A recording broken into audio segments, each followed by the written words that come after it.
bonsoir à toutes et tous. Donc, comme Déborah l'a dit, donc, je suis Laurent Delcourt. Donc, je suis chargé d'études au Centre Tricontinental, qui est un centre de réflexion, d'études et de publication, donc dédié aux relations Nord-Sud et aux problématiques de développement dans le Sud et aux dynamiques sociales et politiques, donc dans la plupart de ces pays, donc en Afrique, Asie, Amérique latine. Donc on publie une revue qui s'appelle Alternative Sud, tous les 4 mois, dont le principe et l'idée est de donner la parole aux voix du Sud. Donc on publie généralement des analyses critiques, généralement d'auteurs d'Afrique, d'Asie et d'Amérique latine. Et quand je parle d'Afrique, c'est aussi du Maghreb et du Moyen-Orient également. Alors on m'a chargé d'introduire cette discussion, donc cette soirée, donc qui concerne les discours écologiques. Alors parce qu'ils tendent de plus en plus à faire consensus, les discours écologiques chez nous, en tout cas, sont rarement interrogés. Et ils le sont encore moins à partir d'une autre perspective, et notamment une perspective nord-sud. Alors, par conséquent, on mesure mal les conséquences concrètes des politiques promues et activées par ces discours ailleurs que là où elles sont mises en œuvre, en particulier dans les pays du Sud. Dans les pays qui sont souvent sommés d'adhérer à ces discours, donc produits dans le Sud au nom de l'urgence écologique. Alors d'où l'intérêt de proposer une lecture critique de ces discours pour en dévoiler les non-dits et les points aveugles, en les confrontant justement aux réalités de terrain. Et donc on s'intéressera en particulier, donc, pour introduire cette soirée, au discours sur la transition énergétique verte. Alors cette notion de transition énergétique verte aujourd'hui florès en Europe. Alors elle est pratiquement de tous les débats internationaux et oriente quasi toutes les politiques énergétiques et de relance. Donc on parle du Green New Deal aux États-Unis, du Pacte vert européen, en passant par les différents programmes nationaux de verdissement des économies. Alors l'enjeu est certes décisif, hein. Donc face au déséquilibre climatique, aux conséquences de plus en plus dramatiques, donc on le voit tous les jours, atteindre la neutralité carbone d'ici 2050 et stabiliser le climat sous la barre des 2 degrés, donc par rapport à son niveau pré-industriel, doit être une priorité absolue, y compris, et je dirais essentiellement, dans le Sud, dans les pays du Sud, qui sont les premières victimes du changement climatique. Pour autant, et ici j'enfonce des portes ouvertes, alors la conversion de nos économies aux énergies dites vertes, il y a l'électromobilité, donc on parle de plus en plus de la voiture électrique, est loin d'être aussi propre et vertueuse que les promoteurs de cette transition énergétique verte le disent, ou la manière dont ils vantent cette transition énergétique. Alors il suffit de songer aux quantités invraisemblables et bientôt exponentielles de métaux dits rares, critiques ou encore stratégiques nécessaires aux technologies bas carbone, qui sont les principaux vecteurs de cette transition énergétique. Ainsi, d'après l'Agence internationale de l'énergie, les efforts nécessaires pour satisfaire les besoins de l'industrie des technologies vertes devraient se traduire par un quadruplement de la demande en minéraux, et même par la multiplication par 6 de cette demande pour atteindre la neutralité carbone en 2050. Alors, à titre d'exemple, la demande du cuivre va être multipliée par 4, celle du cobalt par 20 et celle du lithium par 40. Donc, ça donne des ordres de grandeur. Alors, d'après la Banque mondiale, ce sont ainsi 3 milliards de tonnes des 17 métaux et minéraux considérés comme essentiels qui devront être extraits du sol en l'espace d'un quart de siècle pour assurer le verdissement des économies, couvrir la hausse prévisible des besoins en énergie dite propre, donc donc énergie éolienne, géothermie, panneaux solaires notamment, et maintenir la hausse des températures sous la barre des 2 degrés. Et beaucoup plus encore si on considère les besoins des autres industries. Donc on pense notamment aux industries de technologie de pointe qui sont fortement consommatrices de métaux, ainsi que l'industrie numérique. Donc on présente toujours l'industrie numérique comme une industrie complètement virtuelle. En fait, elle est fortement consommatrice de métaux, métaux, y compris l'industrie militaire, fortement consommatrice de métaux. Alors, donc on estime que pour satisfaire finalement les besoins mondiaux d'ici 2050, nous devrons extraire du sous-sol plus de métaux que l'humanité n'en a consommé jusqu'à présent. On a extrait du sol jusqu'à présent à l'espace d'une génération. C'est-à-dire qu'en une seule génération, on va extraire davantage de métaux que les 500 générations qui nous ont précédées. Donc en une génération. Donc ça donne une idée de l'échelle. Alors, c'est-à-dire que donc le constat est sans appel, c'est-à-dire que pour maintenir la cadence, il faudra creuser davantage. Il faudra surtout ouvrir des nouvelles mines à un rythme jamais vu jusqu'ici. Donc c'est-à-dire que cette transition énergétique qu'on présente généralement comme neutre, telle qu'elle est aujourd'hui pensée et mise en œuvre dans le Nord, est une transition matériellement intensive.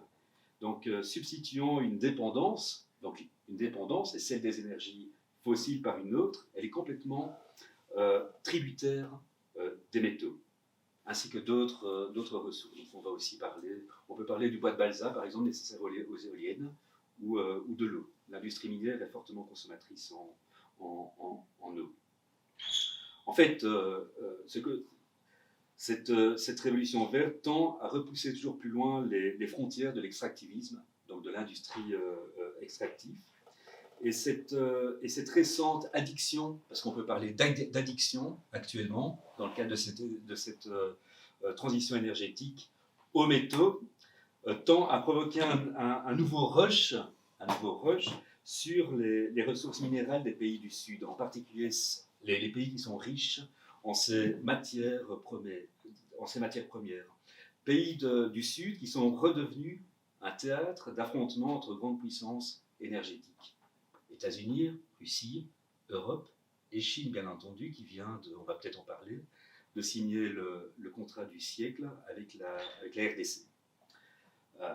C'est-à-dire que, alors que la contribution des pays du Sud au changement climatique est dérisoire, ceux-ci devraient supporter l'essentiel des coûts liés au verdissement de nos propres économies.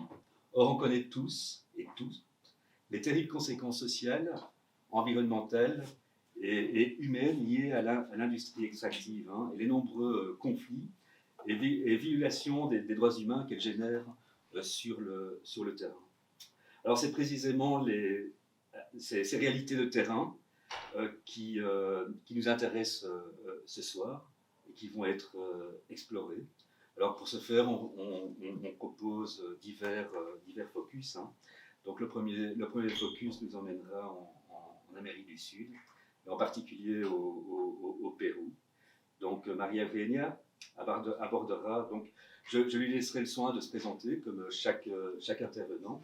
Donc Maria Eugenia abordera la problématique de l'exploitation aurifère illégale dans ce pays, le Pérou, et va montrer comment la dure réalité engendrée par le développement de cette industrie extractive illégale est connectée au système global. Alors nous irons ensuite au Congo avec David Mutabesha. Alors lui, il se penchera sur les impacts de l'industrie minière en RDC, et plus précisément au Kivu, et s'interrogera sur le grand écart entre les promesses de cette industrie, les promesses en termes de développement, et ses gains, finalement, les retombées réelles pour la population. Alors ce sera d'ailleurs l'occasion, avec son intervention, de déconstruire et de nuancer un autre type de discours qui est en fait l'autre facette de ce discours écologisé dans le Nord, qui présente dans la bouche des dirigeants du Sud cette transition verte comme un levier de développement. Et donc, elle est plutôt envisagée du point de vue de ces retombées au niveau local, beaucoup moins d'un point de vue écologique. Donc, je vais leur laisser la parole, hein, et on va commencer par Maria Eugenia. Dans cette présentation, c'est une réalité complexe que je veux vous montrer. C'est la réalité d'un espace minier au Pérou. Et j'aimerais bien vous inviter à la conscientisation de la connexion entre cette réalité et la réalité de l'Europe et aussi ailleurs dans l'Occident, dans le monde occidental, où on trouve des pays consommateurs qui parlent beaucoup d'une transition vers et dans une perspective qui est critiquement, je pense parfois, dans un regard top-down. Donc maintenant, on va essayer de le faire bottom-up. OK? Donc, je vais vous présenter un peu les cas de la Rinconada. Ça, c'est ma recherche du doctorat. Et ça fait presque 7 ans que je recherche cet endroit. Et la Rinconada est le deuxième plus grand espace minier du Pérou. Le premier, c'est Madre de Dios, c'est dans l'Amazonie. Ici, à la Rinconada, nous parlons d'une exploitation minière informelle à petite échelle, c'est-à-dire d'une exploitation qui ne respecte pas les réglementations complètement. Donc, la Rinconada se trouve dans le département de Puno, au sud du Pérou. Vous pouvez regarder. Et là, nous avons la cosmovision andine, c'est-à-dire une culture qui a des traditions qui viennent de la cordillère des Andes et qui comprennent des ethnicités quechua et aymara. Ils sont indigènes, mais aussi métissés maintenant, et on le trouve aussi dans des pays comme l'Argentine, le Chili, la Bolivie, l'Équateur et la Colombie. Donc, ces deux ethnicités sont très importantes pour nous en Sud-Amérique. J'ai ici une vidéo pour montrer la réalité un peu.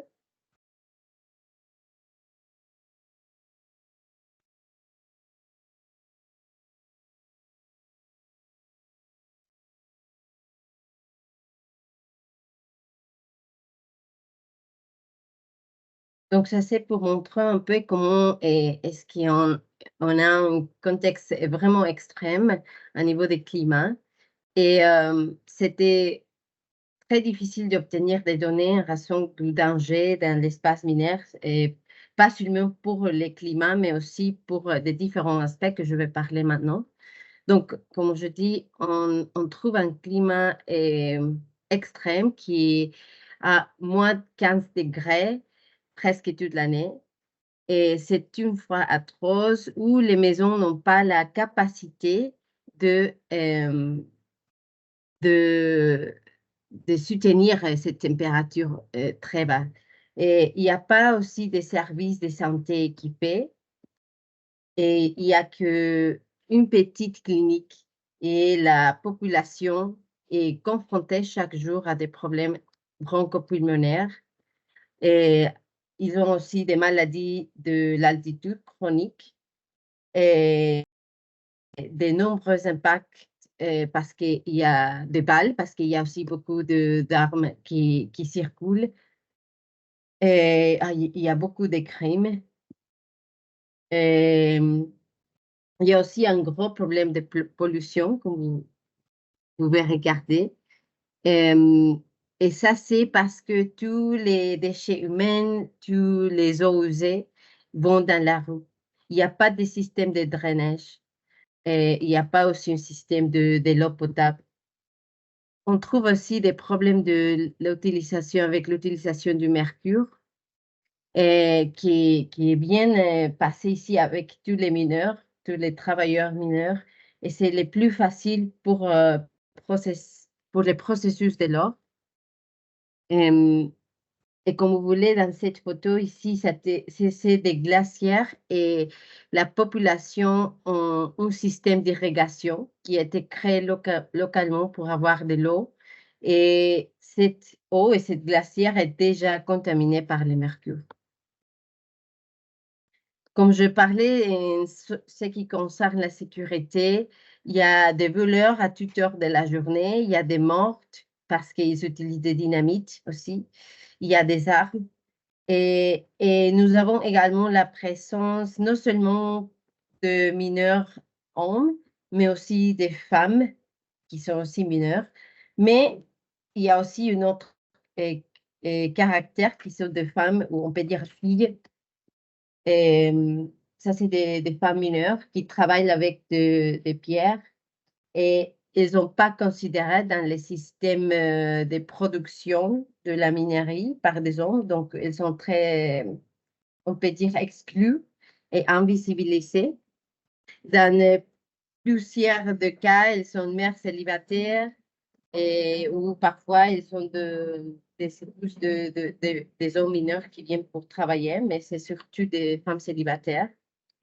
Vous pouvez la regarder là-bas, qui est et, travaille dans des températures très, très basses et se réveille à 5 heures du matin et travaille pendant toute la journée pour avoir juste un petit de l'argent, en fait. Et aussi, on trouve des filles qui sont victimes de trafic sexuel et qui ont entre 12 et 25 ans. Et je parlerai plus tard en détail. Et dans une site minière, on trouve aussi une structure du travail hétérogène. Et ici, à la Rinconada, il y a presque 70 000 personnes qui habitent. Donc, c'est très, très grand. Et comme on regarde ici, c'est pas seulement un type de travailleurs mineurs, mais on trouve des différents. Et au bas, on trouve des mineurs qui gagnent moins de l'argent. Donc, il y a de nombreuses asymétries de pouvoir, des traitements différenciés. Et donc, ceux qui travaillent à la base finissent par avoir moins d'avantages et sont moins bien payés. Et dans ce système ici, c'est un système de paiement qui s'appelle el cachorreo. Et dans ce système, les mineurs travaillent 28 jours sans aucun salaire et 2 jours après de ces 28 jours, il peut extraire l'or qui lui est attribué par les chefs. Et si est-ce qu'il a de la chance et il trouve de l'or, donc ce sera son salaire pour le mois. Mais il est soumis à sa chance et donc si est-ce qu'il n'y a pas de chance, il ne reçoit aucun salaire. Ça, c'est le système qui marche à la Rinconada. On trouve aussi des différents rituels qui aident beaucoup à l'endurance de les personnes qui habitent dans ce type d'exploitation. Dans ma recherche, j'analyse en profondeur, en détail, les sujets de l'endurance. Pourquoi est-ce que les gens restent dans ce type d'environnement? Ce n'est pas juste pour l'argent. Ce n'est pas juste à cause de l'or. Il y a des autres choses aussi qui ont un effet dans rester ici. Donc, on a des rituels qui impliquent des sacrifices d'animaux pour obtenir plus de l'or. Ça, c'est très commun dans la cosmovision des Andes. Mais aussi, il y a des rituels qui sont plus modernes. Par exemple, il est cru que la consommation de l'alcool favorise à la production de l'or. Et si les mineurs s'abstiennent de boire, il ne peut pas obtenir de l'or. Donc, il y a beaucoup d'alcoolisme dans la région. Et il y a aussi la croyance d'avoir des relations sexuelles avec des femmes ou des filles mineures pas mineures comme de travailleuses, mais qui ont entre 12 et 25 ans. Et, et ça est perçu comme une cause augmentante qui augmente les chances de trouver de l'or. Il y a aussi des sacrifices humains, et ça c'est très connu là-bas, et même entre les filles mineures qui sont réalisés pour s'attirer les faveurs de la mère terre en échange de l'avantage de l'or.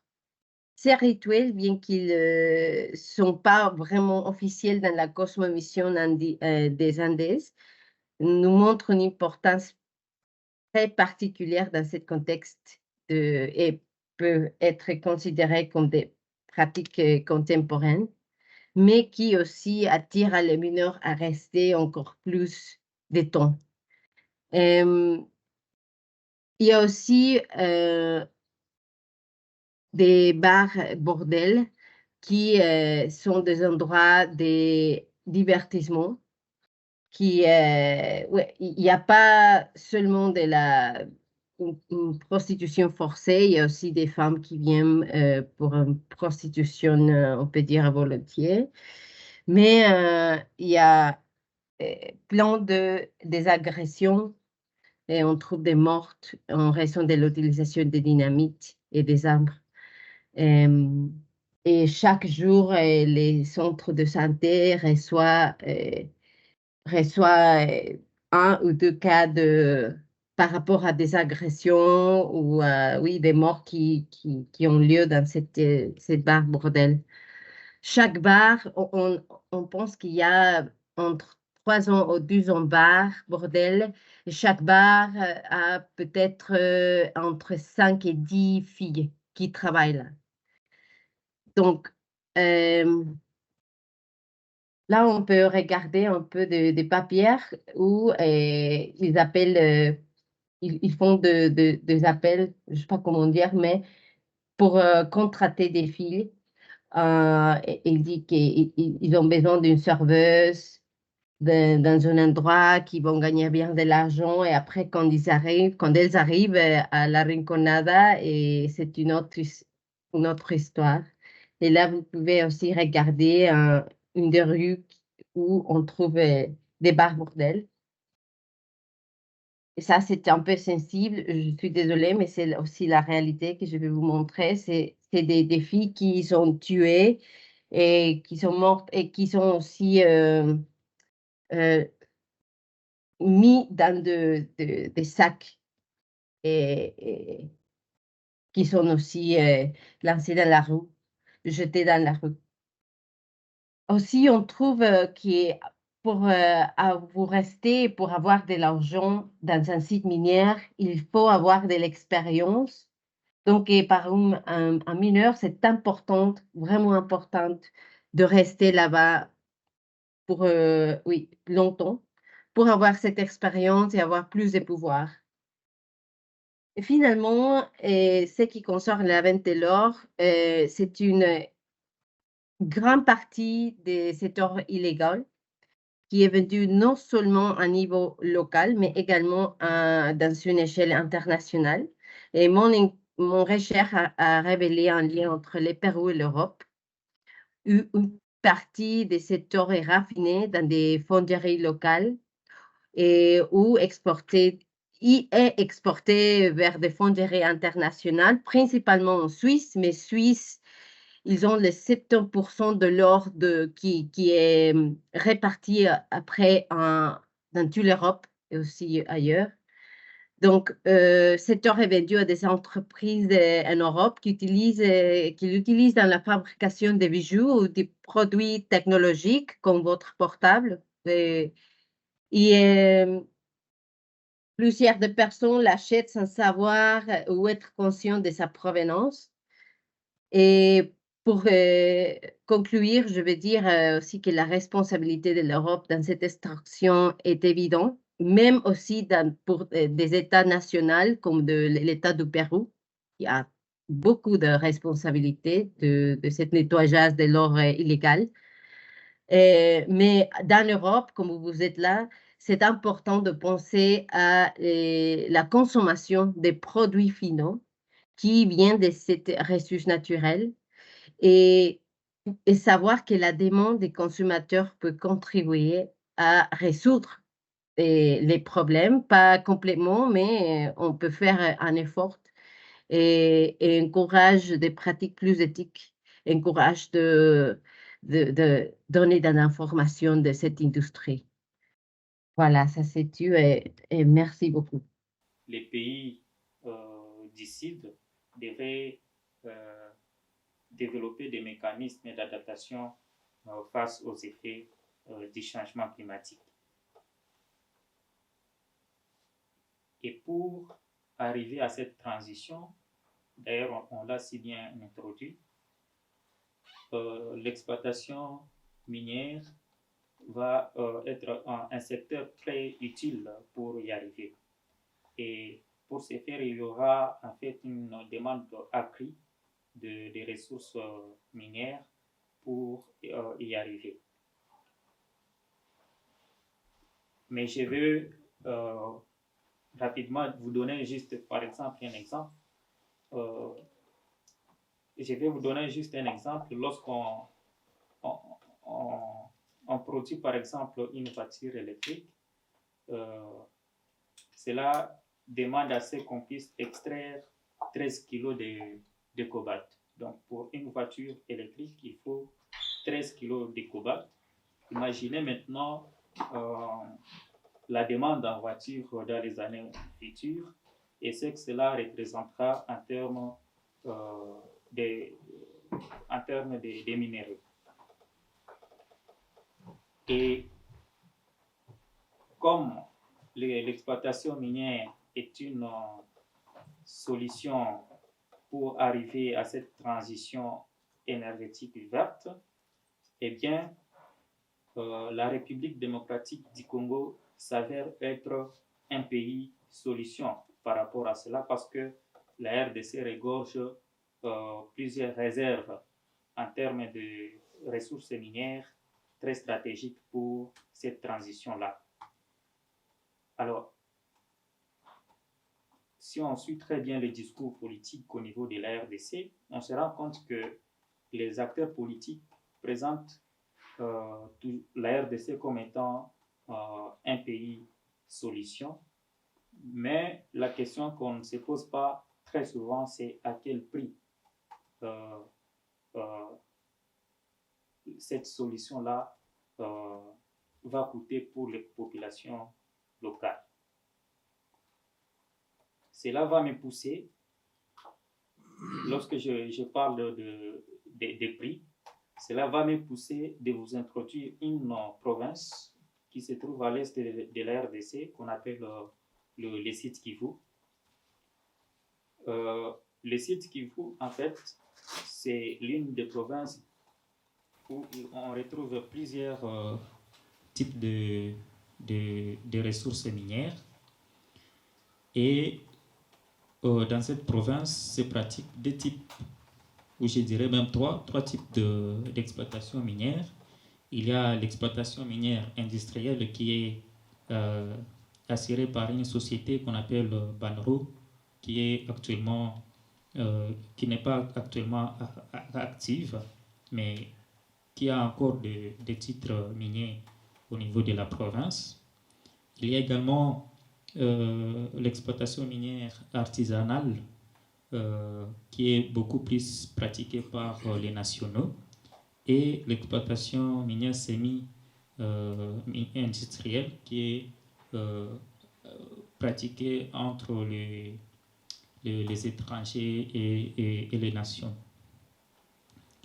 Et parler aussi de l'exploitation minière artisanale au site Kivu me renvoie à donner une petite historique par rapport à cette exploitation.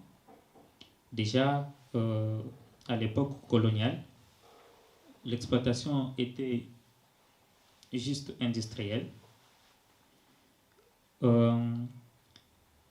Tout juste après la colonisation, donc tout juste après l'accession à l'indépendance, on va créer une société qu'on appelle la Somenki,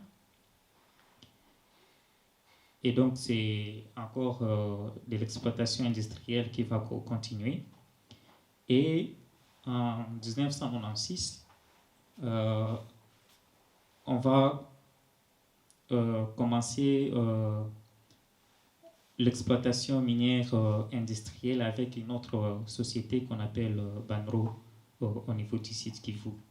Mais malheureusement, lorsque cette société voudrait commencer les activités, il y aura cette guerre de libération qui va faire en sorte que la société ne puisse continuer à produire.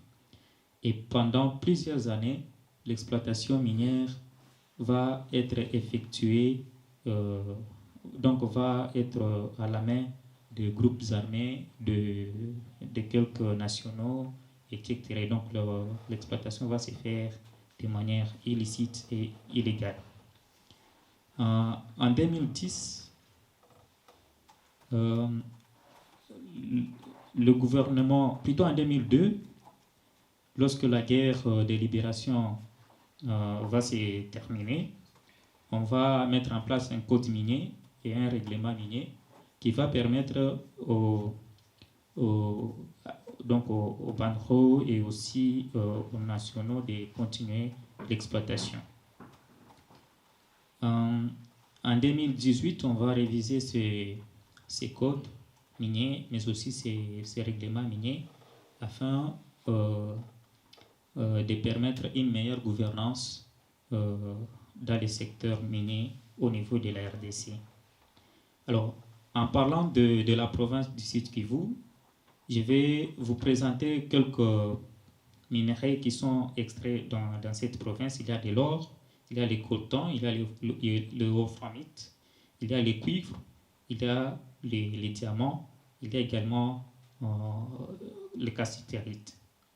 Et actuellement, la province compte 685 sites miniers, 115 coopératives minières, une raffinerie qui n'est pas encore opérationnelle mais qui est déjà là, et une entreprise qu'on appelle Primera Gold qui en fait intervient dans l'exportation de l'or au niveau de la province. Alors, en 2023, en termes de statistiques, la province a produit 3000 kilos à travers Primera Gold, et ces 3000 kilos ont été exportés au niveau international.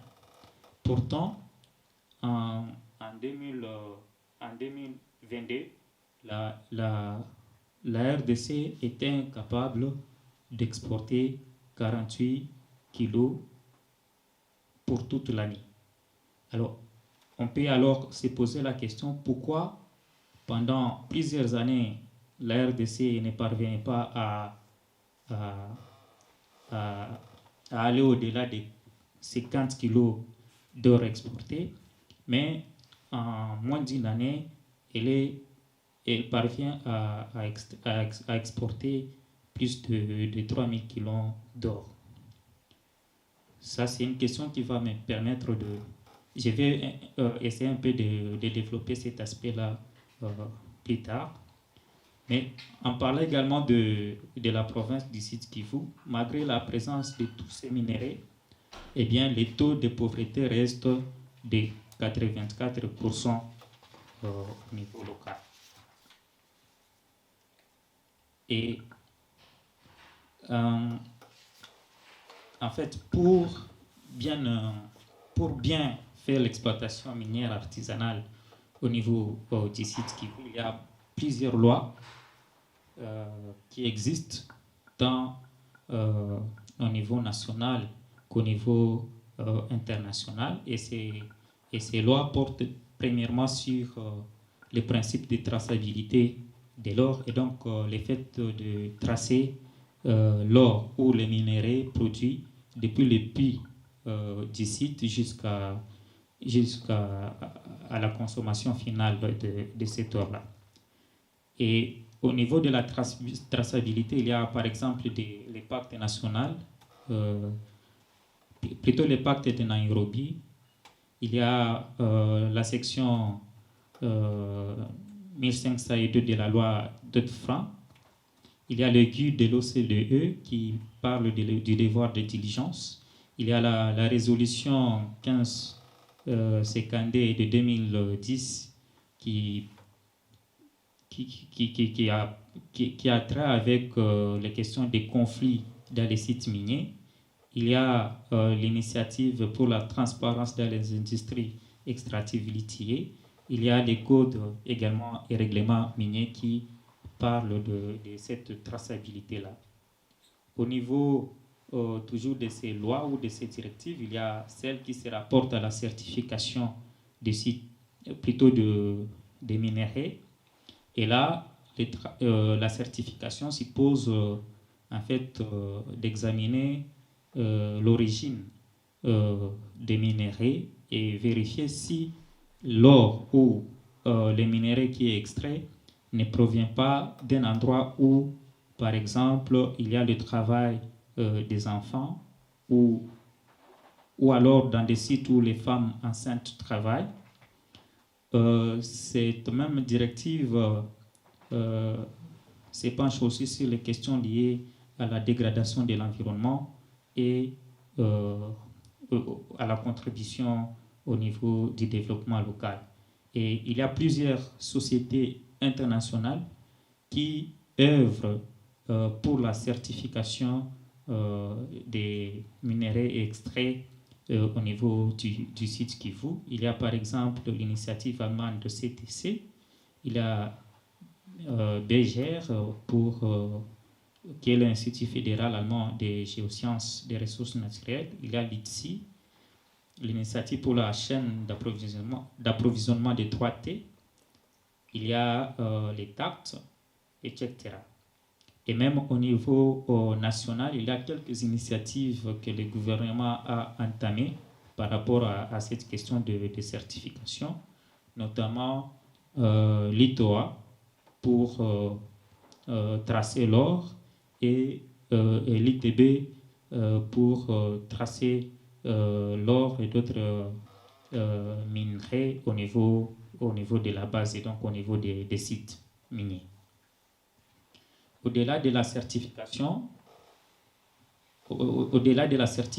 des sites, il y a également la qualification des sites où il y a des critères pour qualifier les sites d'où proviendraient les minéraux. Il y a des sites qui sont qualifiés rouges, d'autres jaunes, d'autres verts et bleus. Et cette qualification, en fait, se base sur ces critères se base sur certains critères pour qualifier un site de rouge, jaune, vert ou alors bleu. Et très souvent, ces critères se rapportent aux conflits, se rapportent aux conditions de travail, se rapportent également aux conditions physiques du site. Il y a également des obligations en termes environnementaux auxquelles sont soumises soit les coopératives minières ou les entreprises pour exploiter les minerais au niveau local. C'est le cas par exemple des études d'impact environnemental, des plans de gestion environnementale et sociale, et mais aussi les plans d'atténuation et de réhabilitation. Mais en fait, malgré la présence alors de toutes ces lois, malgré la présence de toutes ces directives, on se rend compte que, comme je l'avais dit, la province ne parvient pas toujours à décoller sur le plan économique. 84% de la population reste pauvre. Et il y a également, par exemple, si je prenais le cas du travail des femmes dans les mines, on va voir qu'elles sont rares des femmes qui disposent d'un titre de propriété ou d'un permis d'exploitation. Et les travails en fait que les femmes exercent dans les sites miniers, ce sont des travaux à bas prix, et donc elles n'arrivent pas à avoir des revenus quant à ceux. Elles sont beaucoup plus dans ce qu'on appelle les concassages, les lavages, les tanissages, les triages et les traitements des minéraux. Et donc, pour justifier cette faible présence des femmes dans les activités minières, il y a le fait que plusieurs femmes sont présumées être facteurs de malchance dans les sites miniers, parce que surtout lorsqu'elles sont dans leur période de menstruation. Il y a également le fait que la présence des femmes pourrait comment je peux dire, pourrait limiter la productivité du site minier. Et également, il y a des cas, par exemple, des viols qui sont également rapportés dans les sites miniers, surtout pour les jeunes filles et consorts. J'ai aimé lorsque la première intervenante a également fait allusion à ce genre de pratiques au Pérou. Et donc en RDC, c'est également très fréquent. Et il y a une étude de la Banque mondiale qui venait de sortir, qui rapporte que 40% des femmes qui travaillent dans l'exploitation minière artisanale à l'est de la RDC feraient face à des abus sexuels ou à des cas de prostitution. Donc, si je pourrais maintenant conclure, je pourrais dire que, en fait, lorsqu'on parle de la transition énergétique verte, le gouvernement congolais donne un discours glorieux face à cette transition et démontre que cette transition serait une opportunité pour le peuple congolais de se développer. Mais au niveau interne, il n'y a pas vraiment un effort très ressenti pour permettre à ce que cela puisse être une réalité. Et donc, il y a beaucoup de risques probables par rapport à ce genre de discours. Et parmi ces risques, il y a d'abord la pression environnementale accrue, parce que lorsqu'on va commencer à extraire davantage les minéraux, c'est fort qu'on puisse retrouver des cas de déforestation, de dégradation des sols, des eaux et de la perte de la biodiversité. Il y aura également un besoin trop élevé pour les créateurs artisanaux de se conformer aux standards internationaux dont je venais de mentionner. Il y aura beaucoup de défis et ça peut être aussi une opportunité pour les coopératives minières de contribuer au développement local. Il y aura également des cas de violation des droits de l'homme, surtout pour les femmes, les enfants et les jeunes. Et si au niveau national, il n'y a rien qui s'est fait, eh bien, il y aura encore beaucoup plus d'inégalités qui vont se créer. Et parce qu'on parle également de la transition juste par rapport à cela, moi j'ai donné quelques éléments qui pourraient permettre en fait à la RDC de rêver cette transition, de rêver cette contribution à la transition juste. Il y a d'abord la question de la guerre, parce que, comme je venais de le mentionner, l'exploitation minière en RDC, elle est parfois mentionnée comme étant un instrument d'exploitation illicite des minéraux. Et donc, il faut songer à cela. Il faut qu'il y ait une bonne gouvernance au niveau national et local. Il faut que les initiatives de traçabilité et de transparence qui sont conçues au niveau international puissent être efficaces et donc qu'elles puissent tenir compte des réalités locales. Il faut qu'il y ait également une conscience, et c'est là où je devrais finir, une conscience pour le consommateur final. Lorsqu'on, au niveau par exemple de l'Europe, on consomme un produit qui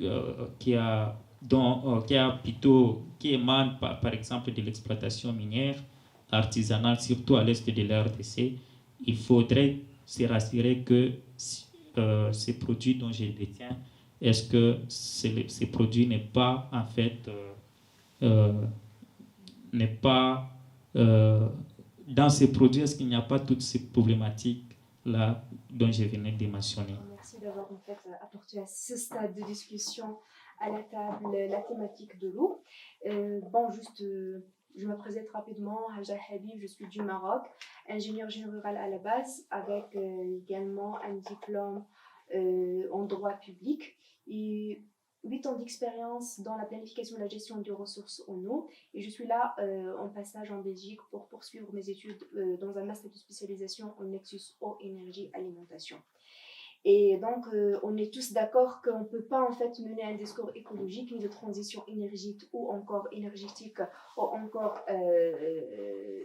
écologique sans parler de l'importance de l'eau, de son existence et ceci de la rationalisation de sa gestion.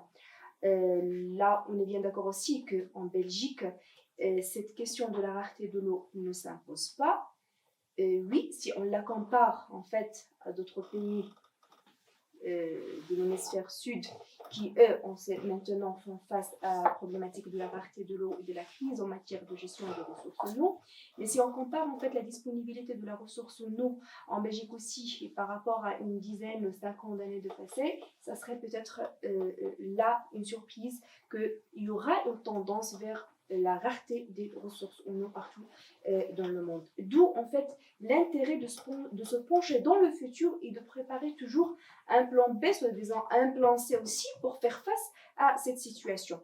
Et donc, je vais vous inviter en fait à partager un petit peu mon avis et puis vous travailler en fait sur ce que vous croyez de la politique de gestion et de planification des ressources en eau menée par les pays voisins. Je vais prendre par exemple le Maroc, tout simplement parce que je suis du Maroc et donc je sais ce qu'on fait là-bas. Mais je prendrai en fait un autre exemple aussi, l'Espagne et puis la Californie, vu que ces deux pays-là, ils sont un peu similaires par rapport au contexte hydroclimatique du Maroc, mais aussi parce qu'on adopte la même politique, mais avec des résultats qui sont différents. Alors, si on s'en penche sur la question du Maroc, je vais dire tout simplement, si on va feuilleter sur l'histoire, à partir des années 1990, et même bien avant, on s'est dit, l'eau elle devient de plus en plus rare, il faut bien se préparer et préparer des plans nationaux et puis des master plans au niveau des bassins hydrauliques qui vont en fait définir un certain nombre de solutions sur le plan développement de l'offre. Et là, quand je dis développement de l'offre, c'est le stockage à travers les barrages, moyens grands barrages, les stations de dessalement de l'eau de mer, la collecte des eaux pluviales tant que c'est possible, la réutilisation des eaux usées aussi. Si on va comparer en fait les documents de planification et le mode de gestion adopté par le Maroc jusque-là, c'est similaire au pays de l'Espagne. Sauf qu'au Maroc, on avait tablé beaucoup sur un développement de l'ordre à travers les barrages et on a identifié certaines solutions de développement à travers le dessalement de l'eau de mer qui s'est orienté surtout pour le développement au niveau des Suds, qui est de l'OTAN et depuis 10 années reconnu par... il y a un développement en fait, socio-économique de la région qui fait qu'il y a une demande en pleine expansion, mais avec une rareté qui est très remarquable par rapport aux ressources en eau. Malheureusement, un tel pays tel que le Maroc, nous avons 50% de ressources en eau qui sont concentrées dans la région du Nord et plus précisément sur 2 bassins, c'est le Kous et Sebou, et qui ne représentent que 7% de la superficie totale du Maroc. Et donc, il fallait impérativement penser à des transferts entre régions. Mais s'il n'y a pas en fait de pluie, on n'aura rien à transférer. Et c'est ça le dilemme. Et donc, je dirais qu'on a peut-être pris un peu de retard pour construire des stations de dessalement et de repenser en fait, et de penser à construire du dessalement de la partie nord. Nos amis de l'Espagne, qui eux-mêmes aussi, ils se penchent sur cette question de la planification et la gestion anticipative des ressources en eau, ils ont pris le risque de construire en fait des stations surdimensionnées de dessalement de l'eau de mer. Il n'y a pas si longtemps, on accusait en fait l'Espagne, même sur la scène internationale, qu'elle a surdimensionné, elle a surinvesti dans le dessalement. Mais si on jette en fait un coup d'œil sur la situation actuelle de l'Espagne, c'est 6 stations de dessalement de l'eau de mer qui permettent en fait de dépasser la situation actuelle. Maintenant, sur le plan technico-économique, ni le mode de gestion de l'Espagne, ni le mode de gestion du Maroc ne répond à cette question en fait de l'impact du changement climatique. On est bien d'accord que le cycle de l'eau, c'est le premier cycle qui est déjà impacté par les changements climatiques. Et donc, il faut se préparer en préparant un portefeuille de résolution. Il n'y a pas qu'une seule solution possible, il y a plusieurs solutions. Et peut-être que ce sont des solutions complémentaires, mais parfois ce sont des solutions qui se bâtissent pour des années. Et c'est le cas de la Californie, qui elle fait en fait une planification par portefeuille des projets. Qu'est-ce que ça veut dire? Ça veut dire que pour une seule solution, au sein d'une seule solution, nous avons plusieurs pistes. Et donc, on choisit arbitrairement une ou deux pistes sur lesquelles on va travailler, mais on va toujours lancer la réflexion sur la deuxième et la troisième solution. Et donc, la planification à long terme devient en elle-même une gestion optimale, ce qui permet en fait de faire face d'une manière dynamique au changement du paradigme. Revenons à cette question de la disponibilité des ressources en eau, il ne faut jamais, en fait, là si je suis en train de réfléchir sur la place de l'eau dans le discours écologique, il ne faut pas penser à l'eau, justement, de l'eau qu'on connaît, en fait, la forme de l'eau qu'on connaît, parce qu'il y a d'autres formes.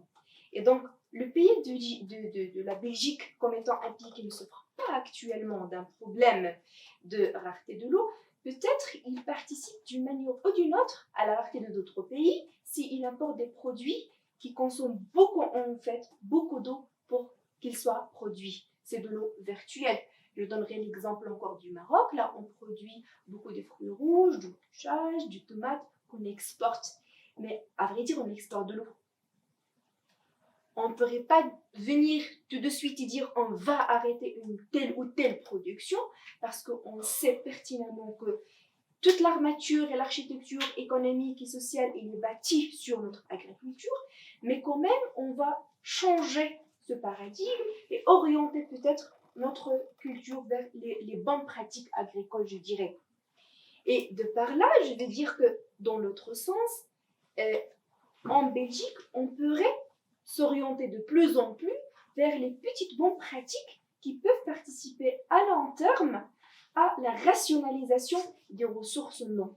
Et on pourrait prendre l'exemple du voisin, c'est les Pays-Bas, qui est un pays qui ne souffre même pas de la rareté des ressources, mais plutôt c'est de l'abondance, mais il s'est penché, ça fait longtemps, dans ce qu'on appelle les Nature-Based Solutions, qui imitent en fait le comportement de la nature si jamais elle est sollicitée pour répondre à une telle ou telle situation de crise. Bien sûr, je finirai par dire que pour moi, je dirais toujours que ce discours, en fait, quand il s'agit de la rationalisation ou de la valorisation de l'eau, l'être humain, en tant que citoyen, il pense toujours que l'eau est un bien privé, alors qu'on ne l'est pas. Et ce n'est pas un bien privé, c'est un bien collectif qu'on devrait tous gérer en commun. Mais à un certain moment donné, on devrait se poser la question, quelles seront en fait, ce n'est pas les bonnes pratiques, mais les pistes financières surtout, économiques, institutionnelles et réglementaires qu'il faut en fait préparer pour mieux en fait bâtir un plan B pour le futur. Merci Ada pour le questionnement qu'elle vient de poser pour dire est-ce que l'eau c'est un bien commun ou un bien... Maintenant il y a la cour de l'eau, hein. On vend les crédits de l'eau. C'est fou, c'est inimaginable combien le monde où il marche sur sa tête, on ne sait pas. Moi, je m'appelle Lucien Ramazani, je suis doctorant ici à l'Université catholique de Louvain, je suis en 4e année.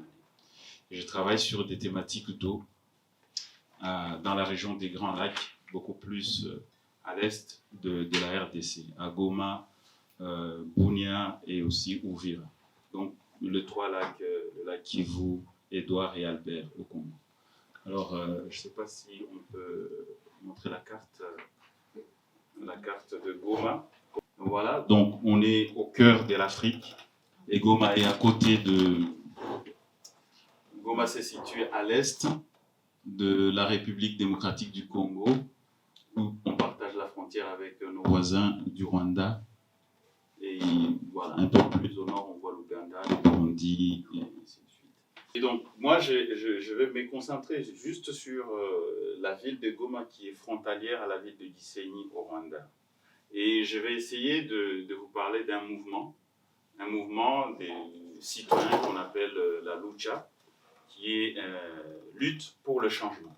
Et donc, on voit déjà que l'intitulé du groupe dit beaucoup de ce que sera le mouvement les actions de ce mouvement, qui s'est défini comme étant non violent et qui opère par des manifestations dans la ville et qui sont en tout cas très souvent non violents, et c'est la police qui vient s'aimer les troubles. Et donc, je vous présente un peu l'historique et la caractéristique des mobilisations. Les premiers signes pour ces contestataires pour l'eau remontent à juillet 2014. Juillet 2014, ensuite en juin 2020 et enfin, tout récemment, en août 2023. Et depuis sa création en 2012, la Lucha s'est définie comme un mouvement citoyen des jeunes et elle a organisé beaucoup d'actions, des sit-ins. Il a rédigé des lettres ouvertes au gouvernement congolais et s'adresse au gouvernement congolais, aux hommes politiques congolais pour tous les problèmes qui se posent dans la société. Et il a organisé différentes campagnes et marches. Et ce qui m'a intéressé, c'est comment la Lucha en est venue à s'intéresser à cette problématique de l'eau dans la ville de Goma. On est au bord, on n'a pas montré, il y a en fait le lac Kivu, qui est juste entre le nord Kivu et le Rwanda. Donc il y a un lac, il y a de l'eau douce disponible. Mais comment ça se fait qu'on vit à côté d'un lac qu'on contemple? Bien. Mais comment ça se fait qu'on vit à côté d'un lac et qu'on ait des coupures intempestives d'eau courante dans la ville? Donc c'est ça la motivation de ces jeunes citoyens pour alerter les gouvernements locaux, ça veut dire la province du Nord Kivu, et ensuite le gouvernement national qui, dans la Constitution, garantit les droits d'accès à l'eau potable à tous ses citoyens. Donc une crise politique de l'eau permanente, et le gouvernement a trouvé bon de faire un partenariat public-privé, parce qu'il y a eu une régie qu'on appelle la Régie des eaux, qui a été créée en 1966, donc juste 6 ans après l'indépendance, et qui est chargée de la production, de la distribution et de la commercialisation de l'eau potable. Et le gouvernement a dit, comme il y a un problème qui se pose pendant longtemps dans cette ville, nous, on privilégie un partenariat public-privé pour pallier aux difficultés de la société étatique à pouvoir fournir de l'eau à la ville. Donc il y a eu un contrat entre la Régie des eaux et Congo Madi, qui est une société qui serait chargée de distribuer, de vendre de l'eau à un prix qui est plafonné et qui est fixé par l'État. Sauf qu'en faisant ainsi, on a créé ce que j'appelle une certaine injustice hydrique. Ça veut dire, depuis longtemps, depuis la création de la ville, pendant la période coloniale, Goma était une petite ville. Et aujourd'hui, Goma compte autour de plus d'1 million d'habitants. Je vois les chiffres, comme ça je ne dis pas de bêtises, autour d'1 million d'habitants. Et actuellement, au moment où je vous parle, il y a 600 000 personnes déplacées, dont 135 000 sont arrivées à Goma les dernières semaines avec la guerre d'M23. Donc on voit bien qu'on est dans une petite ville, une ville à taille humaine, mais où le problème de l'eau semble récurrent. Alors quelques chercheurs se sont intéressés, sont intéressés à ces questions de crise. C'est le travail qu'Alain conduit maintenant sur montrer comment il y a des crises multiples qui se posent dans cette ville. Mais moi, je me focalise à la crise de l'eau pour montrer que malgré l'hétérogénéité et le caractère aléatoire de l'approvisionnement en eau, on observe quand même une tendance relative d'acceptation d'une eau de mauvaise qualité, chère et intermittente. Ensuite, cette observation s'étend à des groupes qui ont ces déplacés dont je vous ai parlé, qui ont la valeur de l'eau qui est extra-économique et des systèmes plus équitables de sa répartition. Dans un village, les villages du Nord Kivu, tout le monde va puiser l'eau à la même source. Donc, il n'y a pas quelqu'un qui en a plus que l'autre. C'est à force de bras qu'on se procure de l'eau. Mais quand on est dans la ville de Goma, où il y a une injustice hydrique, selon qu'on habite le centre-ville, on a de l'eau qui est en permanence. Et selon qu'on s'éloigne et qu'on habite dans des quartiers périphériques, il y a un manque d'eau criant.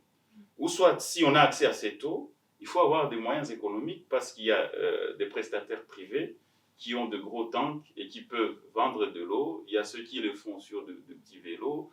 Donc, il y a eu tout un tas d'acteurs qui s'est créé autour du business de l'eau dans cette ville. Et la lucha dit, on se retrouve dans un espace où on a l'impression que l'État et les hommes politiques ont déserté leur mission et ne font pas ce qu'ils doivent faire. Donc la distribution de l'eau est marquée par de fortes inégalités, les centres-villes étant mieux dotés que d'autres quartiers de la ville. Et donc pour moi, l'eau devient le catalyseur des protestations et des mouvements comme la lucha. Ils ont la scène de mobilisation autour de Gomave de l'eau.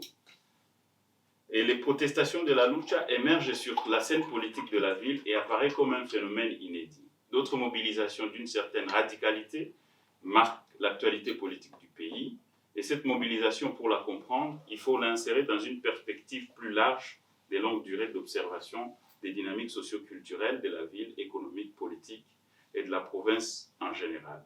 Et c'est pourquoi je me suis proposé de comprendre cette réalité par le biais des justices hydriques et de la citoyenneté hydraulique pour montrer qu'à partir d'une crise, on peut arriver par l'observation en situation de conflit à montrer des perspectives plus fécondes et saisir des dynamiques sociales et leur agencement matériel et symbolique en même temps dans un espace donné. Voilà, j'ai dit et je vous remercie.